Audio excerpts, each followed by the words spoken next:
انہیں وہ واپس مل جاتی ہیں تو وہ خوش ہوتے ہیں، پارٹی کا اہتمام کرتے ہیں اور شادمان ہوتے ہیں۔ آج میں کہانی کا جو تیسرا حصہ ہے، جس میں ایک شخص کے 2 بیٹے ہیں اور اس کا چھوٹا بیٹا کھو جاتا ہے، وہ گھر کو اور اپنے شہر کو، اپنے علاقے کو، اپنے بھائی کو اور اپنے باپ کو چھوڑ کر دور دراز چلا جاتا ہے، اور لکھا ہے کہ وہاں پر وہ اپنا مال و متاع جو ہے گنوا دیتا ہے، اور جب سب کچھ اس کے پاس خرچ ہو جاتا ہے اور اس کے پاس کچھ نہیں رہتا اور روپے پیسے کی تنگی اس کی زندگی میں آ جاتی ہے، قلت آ جاتی ہے، اور وہ مفلسی اور غربت اور محتاجی کی زندگی گزارنا شروع کر دیتا ہے، تو اس کے دل کے اندر یہ احساس ہوتا ہے کہ وہ اپنے باپ کے پاس جائے گا، اس سے معافی مانگے گا۔ اور جب وہ باپ کے پاس گیا، اس نے باپ سے معافی مانگی، باپ نے اسے گلے لگایا اور اسے نئے کپڑے پہنائے اور اس نے پارٹی کا اہتمام کیا اور اپنے چھوٹے بیٹے کے ہاتھ میں انگوٹھی پہنائی۔ میرے عزیزو، یہاں تک تو کہانی کی ہم سبوں کو سمجھ آتی ہے، لیکن آج میں اس کہانی کہ اس حصے پر غور و خوض کر رہا ہوں، اور ہم سب کہانی کے اس حصے پر غور و خوض کریں گے، سیکھیں گے، کیونکہ میرے عزیزو، وہ شخص جس کے 2 بیٹے تھے اور چھوٹا بیٹا کھو گیا تھا اور بڑا بیٹا جو ہے اس کا ذکر کیا گیا ہے۔ ہم چھوٹے بیٹے کے تعلق سے تو ہر جگہ پر کلام کو سنتے بھی ہیں، منادی ہوتے ہوئے بھی دیکھتے ہیں، اور چرچز کے اندر اور خدام اور خادمائیں اور پاسٹر صاحبان اور لیڈر صاحبان اور مناد اور یہاں تک کہ سسٹر صاحبات بھی اس کلام کے حصے پر غور و خوض کرتی ہیں اور کلام سناتی ہیں۔ لیکن میرے عزیزو، کلام کا وہ کریکٹر، کلام کے اس حصے میں وہ کردار جو کہ چھپا ہوا ہے، جس پر کبھی ہم نے غور و خوض نہیں کیا، جس پر ہم نے کبھی کلام کو نہیں سیکھا، جس پر ہم نے کبھی کلام کو نہیں سنا، وہ ہے بڑا بیٹا۔ خداوند یسوع مسیح نے جب یہ ساری تمثیل سنائی اور اس چھوٹے بیٹے کا ذکر کیا، اس باپ کا بھی ذکر کیا اور ان کا انجام بھی بتا دیا، لیکن جب بڑے بیٹے کا ذکر خداوند یسوع مسیح نے کیا تو اس سٹوری کو انسالوڈ ہی رکھا، یعنی یسوع مسیح نے اس کہانی کا انجام یا اس کا کلائمیکس یا اس کا اینڈ جو ہے وہ نہیں بتایا۔ کیوں؟ کیونکہ میرے عزیزو، خداوند یسوع مسیح یہ چاہتا تھا کہ اس کہانی کا کلائمیکس ہم خود لکھیں، اس کہانی کا وہ کردار جو کہ بڑے بھائی کی صورت میں ہے، اس پر ہم خود غور و خوض کریں اور اپنی زندگیوں پر غور کریں کہ ہم کہاں پر کھڑے ہیں۔ کیا میں یا آپ جو کلام خداوند کو اس وقت گلوریس ٹیلی ویژن کی وساطت سے سن رہے ہیں، کیا وہ کریکٹر، وہ کردار یا وہ بڑا بھائی میں یا آپ تو نہیں؟ میرے عزیزو، جب ہم ان 10 آیات کو بڑی باریک بینی کے ساتھ پڑھتے ہیں تو 3 ایسے پوائنٹس ہیں جو میں آپ کے سامنے رکھنا چاہتا ہوں۔ پہلے نمبر پر پوزیشن، دوسرے نمبر پر پرابلم اور تیسرے نمبر پر پرپوزل۔ پہلا جو نقطہ تھا وہ تھا پوزیشن۔ جب ہم کلام خداوند کے اس حصے پر غور کرتے ہیں تو معلوم ہوتا ہے کہ باپ نے لیڈرشپ اپنے بڑے بیٹے کو دے دی ہے۔ بڑا بیٹا جو ہے اب وہ گھر کا سربراہ بن چکا ہے، وہ لیڈر بن چکا ہے، وہ جہاں کہیں جا رہا ہے لوگ اسے سلیوٹ کرتے ہیں، جب وہ گھر واپس آتا ہے اس کے چوگرد نوکروں کی بھرمار ہے، وہ اسے سلیوٹ کرتے ہیں، اس کی خدمت کرنے کے لیے ہمہ وقت وہ موجود ہیں۔ میرے عزیزو، بڑا بیٹا یہ سمجھ رہا ہے کہ اگر یہ مجھے عزت مل رہی ہے، اگر یہ میرے پاس پوزیشن ہے، اگر میں اس گھر کا اب انچارج بن چکا ہوں، اگر میں اس گھر کا سربراہ بن چکا ہوں، تو یہ میری قابلیت، میرے ٹیلنٹ، میری لیاقت اور میری صلاحیت کی وجہ سے ہے۔ لیکن وہ یہ بھول چکا ہے کہ اسے یہ پوزیشن، اسے یہ رتبہ، اسے یہ مقام، اسے یہ سٹیٹس، اسے یہ عزت اور گھر کا انچارج بنانے والا باپ کی ذات ہے۔ میرے عزیزو، آج اپنی زندگیوں پر غور کیجئے۔ خداوند ہمارا آسمانی باپ، اس نے ہمیں بڑا ٹیلنٹ دیا ہے، بڑی صلاحیت دی ہے، بڑی لیاقت دی ہے، بڑی قابلیت دی ہے، لیکن اس وجہ سے نہیں کہ ہم بڑے عاقل ہیں، اس وجہ سے نہیں کہ ہم بڑے ذہین ہیں، اس وجہ سے نہیں کہ ہم بڑے عالم ہیں، اس وجہ سے نہیں کہ ہم زور آور ہیں، اس وجہ سے نہیں کہ ہم بڑے طاقتور ہیں، اس وجہ سے نہیں کہ ہم بڑے امیر کبیر ہیں، بلکہ جتنی بھی صلاحیتیں، جتنی بھی لیاقتیں اور جتنا بھی ٹیلنٹ ہمارے پاس ہے، یہ باپ کی طرف سے ہمیں دیا گیا ہے، ہمیں بخشا گیا ہے۔ یہ اس کا فضل ہے کہ باپ نے ہمیں یہ تمام برکتیں اور نعمتیں دی ہیں۔ ہمیں اس کی شکر گزاری کرنی چاہیے، یہ نہیں کہ ہم یہ خیال کریں کہ یہ ٹیلنٹ اور یہ لیاقت اور یہ صلاحیت اور یہ امارت، یہ دولت، یہ عزت، یہ شہرت، یہ سب ہم نے اپنے علم سے یا اپنے زور بازو سے کمائی ہے۔ یہ خداوند آسمانی باپ کا فضل ہے، ہمارے آسمانی باپ کا ہم پر یہ رحم ہے، ہمارے آسمانی باپ کی یہ ہمارے ساتھ بھلائی ہے اور مہربانی اور نیکی ہے کہ اس نے ہمارے ٹیلنٹ کی وجہ سے نہیں، بلکہ اپنی پیار، اپنی محبت، اپنی چاہت اور اپنی پاک مرضی سے اور خوشی کے ساتھ رحم کرتے ہوئے یہ مفت میں چیزیں ہمیں دی ہیں، اور ہمیں اس نے ان تمام برکتوں، نعمتوں کا مختار بنا دیا ہے، ہمیں اس نے ان کا ہیڈ بنا دیا ہے، انچارج بنا دیا ہے، سربراہ بنا دیا ہے۔ لیکن یہ ہماری طرف سے کمائی ہوئی نہیں ہے، بلکہ باپ کی طرف سے دی ہوئی ہیں۔ اس کہانی میں بیٹے کو بھی جو اختیار ملا ہے، جو عزت ملی ہے، جو شہرت ملی ہے، جو اسے رسپیکٹ ملی ہے، یا اس کے چوکر جو نوکر چاکر ہیں، وہ تمام کے تمام باپ کی طرف سے اسے دیے گئے ہیں، بخشے گئے ہیں۔ یہ اس کا اپنا زور بازو یا اختیار نہیں ہے، یہ اس کی اپنا ٹیلنٹ، اس کا علم یا اس کی حکمت، اس کی دانائی، اس کی عقل، اس کا فہم نہیں ہے، بلکہ باپ کی طرف سے دی ہوئی یہ ساری چیزیں، اختیار، پوزیشن، رتبہ، مقام اور سٹیٹس ہے۔ تو پہلا نقطہ تھا پوزیشن۔ دوسرا نقطہ ہے پرابلم۔ میرے عزیزو، کلام خداوند کے حصے میں لکھا ہے کہ جب چھوٹا بیٹا جو کہ اپنے مال و متاع کو قصبیوں میں اڑا چکا تھا، جب ہم پہلی آیات کا مطالعہ کرتے ہیں، بڑی باریک بینی کے ساتھ انہیں پڑھتے ہیں، غور کرتے ہیں، تو معلوم ہوتا ہے کہ باپ کے دو بیٹے ہیں۔ چھوٹا بیٹا جو ہے وہ باپ سے نالاں ہے، باپ سے ناراض ہے، باپ سے خفا ہے، وہ باپ سے لڑتا جھگڑتا رہتا ہے، اور اس نے کہا ہے کہ اے باپ، میں نہیں جانتا کہ تو نے کب مرنا ہے، کیونکہ تیرے مرنے کے بعد ہی تیری جائیداد کا بٹوارا ہوگا، وہ حصہ جو میری طرف آتا ہے مجھے ملے گا۔ میں اس بات کے لیے انتظار نہیں کر سکتا، میرے لیے ابھی تو جیتے جی مر چکا ہے، اس لیے جو کچھ میرے حصے میں آتا ہے وہ تو مجھے دے دے۔ میرے عزیزو، اس باپ کی زندگی پر غور کیجئے جس کا بیٹا اسے جیتے جی مرا ہوا ڈکلیئر کر رہا ہے، اعلان کر رہا ہے۔ کلام خداوند میں لکھا ہے کہ باپ نے اپنے بیٹے کا حصہ اپنے بیٹے کو دے دیا۔ رواج یہ تھا کہ جب باپ مر جاتا اس کے بعد گھر کی جائیداد کا، روپے پیسے کا، چیزوں کا بٹوارا ہوتا، لیکن اس شخص کے بیٹے نے جیتے جی ہی اپنے باپ کو مار دیا، اور جو کچھ باپ نے اسے مال و متاع اس کے حصے کا آتا تھا، جو جائیداد آتی تھی اسے دی، وہ سب کچھ بیچ کر دور دراز اپنے باپ سے، اپنے شہر سے اور اپنے بھائی سے چلا جاتا ہے، اور وہاں جا کر قصبیوں میں اپنا مال و متاع اڑا دیتا ہے۔ جب وہ سب کچھ خرچ کر بیٹھتا ہے، اس کے پاس کچھ نہیں بچتا، جب وہ محتاجی کی، غربت کی اور مفلسی کی زندگی بسر کر رہا ہوتا ہے، اسے خیال آتا ہے، لکھا ہے کہ وہ سور چرانے والوں کی نوکری پر لگ جاتا ہے، وہ اس منصب پر لگ جاتا ہے جہاں پر اسے سور چرانے پڑتے ہیں، اور جب وہ سوروں کو چارہ ڈال رہا ہوتا ہے اور سور کھا رہے ہوتے ہیں، وہ ان سوروں کی خوراک کو چھیننے کی کوشش کرتا ہے تاکہ وہ ان سے لے اور کھائے، لیکن سور اتنے چلاک ہیں، اتنے ہوشیار ہیں کہ وہ بھی اپنا چارہ، اپنی خوراک اسے نہیں دیتے۔ اس کے اندر یہ احساس پیدا ہوتا ہے کہ ہاں، میرے باپ کے گھر تو بہت سے نوکر ہیں، لیکن وہ بڑی خوشی کی، شادمانی کی اور آرام کی زندگی بسر کرتے ہیں، لیکن میں یہاں پر مفلسی، تنگی اور غربت کی زندگی بسر کر رہا ہوں، میں پورا پیٹ بھر کر کھانا بھی نہیں کھاتا۔ وہ اپنے اندر یہ تہیہ کرتا ہے کہ میں اپنے باپ کے پاس جاؤں گا اور اپنے باپ سے معافی مانگوں گا۔ لکھا ہے جب وہ باپ کے پاس جاتا ہے تو باپ خوشی کا اظہار کرتا ہے، باپ اپنے بیٹے کو گلے لگاتا ہے۔ میرے عزیزو، ہمارا آسمانی باپ بھی ایسا ہی ہے، اور یہاں پر وہ شخص جس کے 2 بیٹے تھے، اس شخص کو خدا باپ کی تصویر کے طور پر اس کہانی میں پیش کیا گیا ہے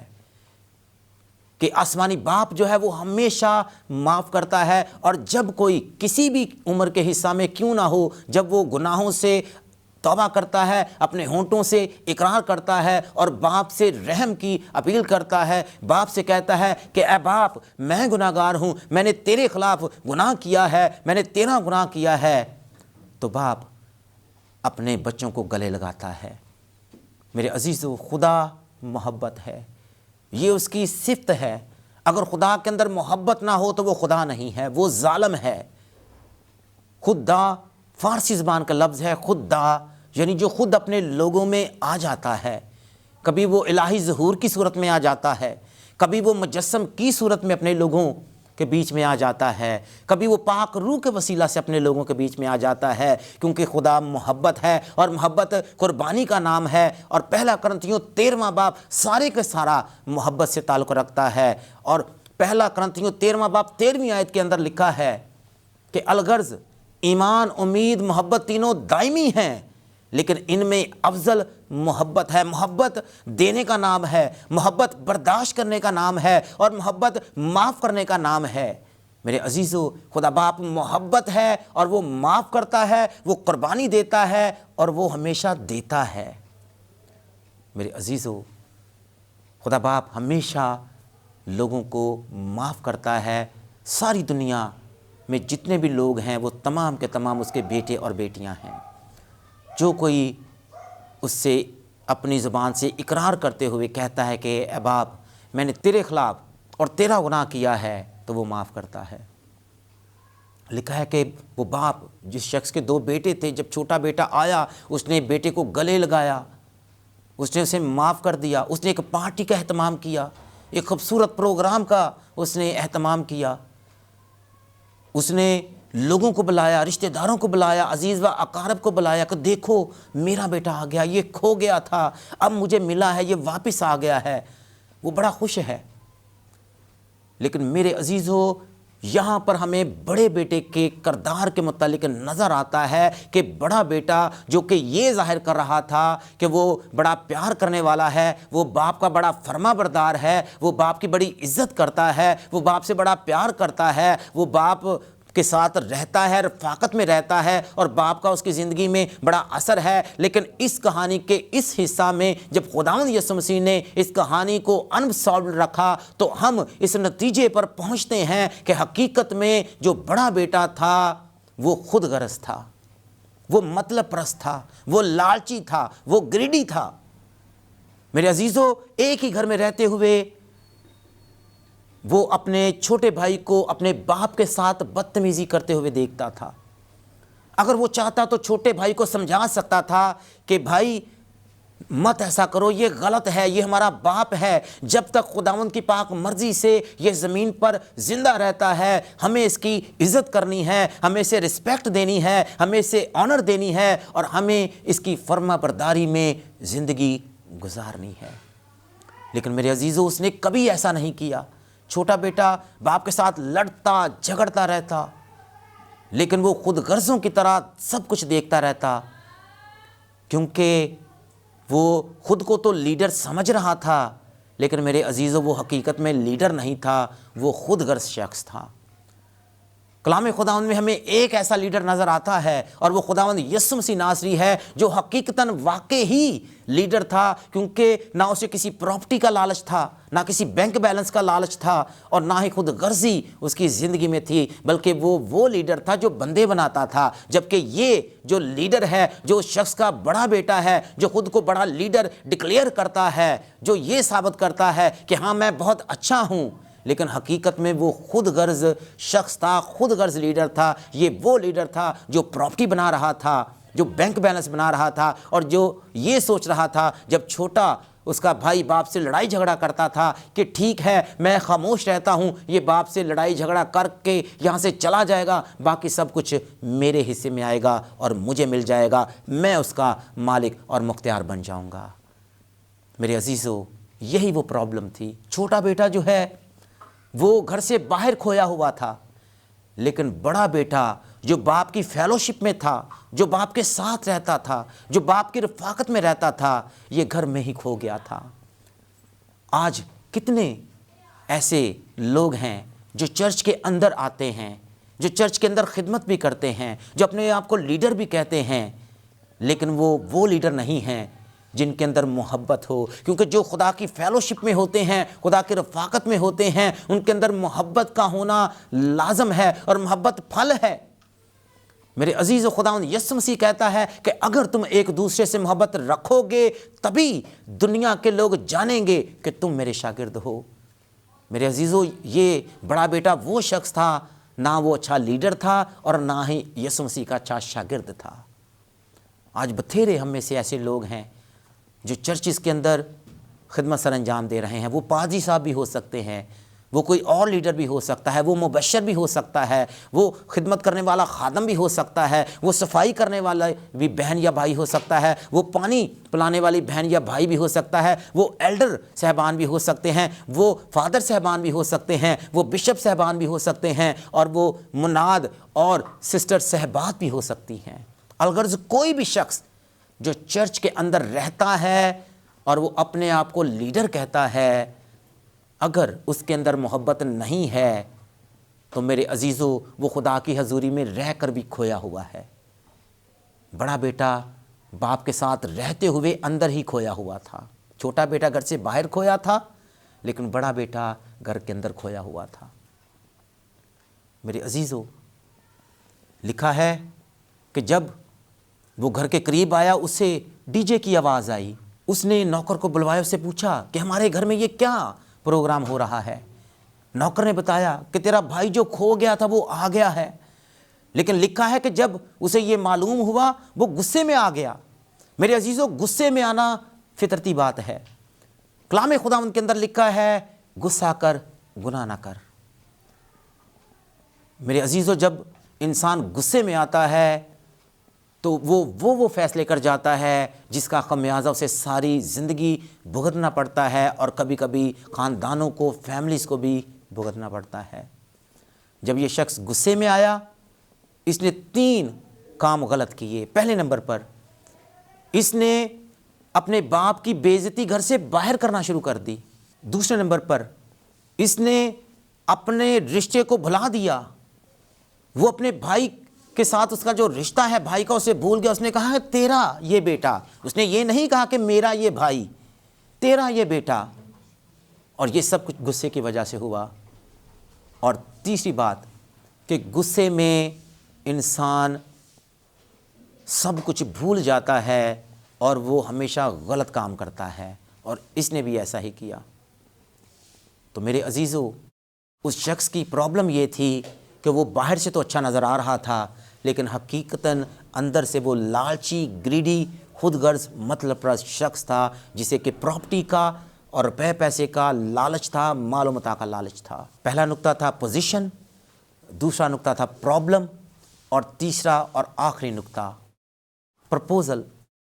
لکھا ہے کہ جب باپ کو معلوم ہوا کہ میرا بڑا بیٹا جو ہے وہ باہر کھڑا ہے، وہ اندر نہیں آ رہا، اس پارٹی میں نہیں شامل ہو رہا، تو وہ باہر جاتا ہے اور بیٹے کو منانے کی کوشش کرتا ہے۔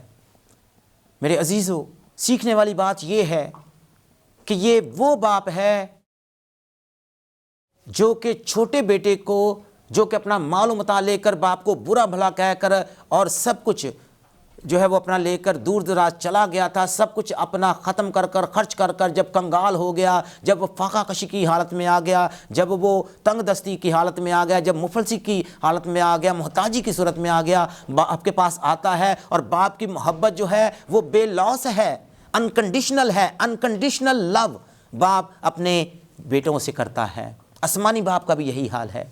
کہ آسمانی باپ اپنی بیٹوں سے، بیٹیوں سے، جو تمام دنیا میں پھیلے ہوئے ہیں، کیونکہ دنیا میں جتنے بھی لوگ ہیں، خواہ ان کا کسی بھی مذہب کے ساتھ، فرقے کے ساتھ، نسل کے ساتھ یا کسی بھی قوم کے ساتھ تعلق کیوں نہ ہو،